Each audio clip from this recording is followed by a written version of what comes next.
ہمارا channel subscribe کریں اور بیل کا آئیکن ضرور پریس کریں تاکہ ہر خبر پہنچے آپ کے پاس۔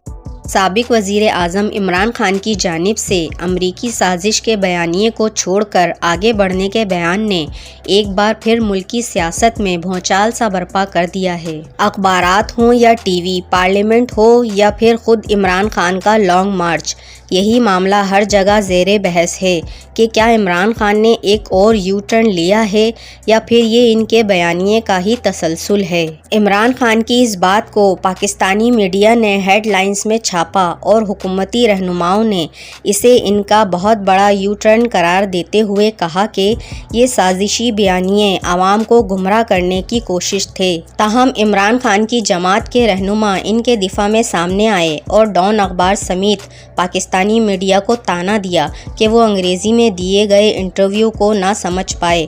تنقید کی آوازیں اتنی بلند ہوئیں کہ خود عمران خان کو واضح کرنا پڑا کہ ان کا تازہ بیان غلط سمجھا گیا ہے۔ گزشتہ دنوں برطانوی جریدے فائنینشیل ٹائمز کو انٹرویو دیتے وقت عمران خان نے کہا تھا کہ وہ اب اپنی حکومت کی برطرفی کے معاملے پر امریکہ کو الزام نہیں دیتے۔ جب ان سے مابینہ سازش کے بارے میں پوچھا گیا تو ان کا کہنا تھا کہ جہاں تک میرا تعلق ہے یہ بات ختم ہے، اب یہ میں پیچھے چھوڑ چکا ہوں۔ وہ امریکہ سے باوقار تعلقات چاہتے ہیں۔ ہمارے امریکہ سے آقا اور غلام والے تعلقات رہے ہیں۔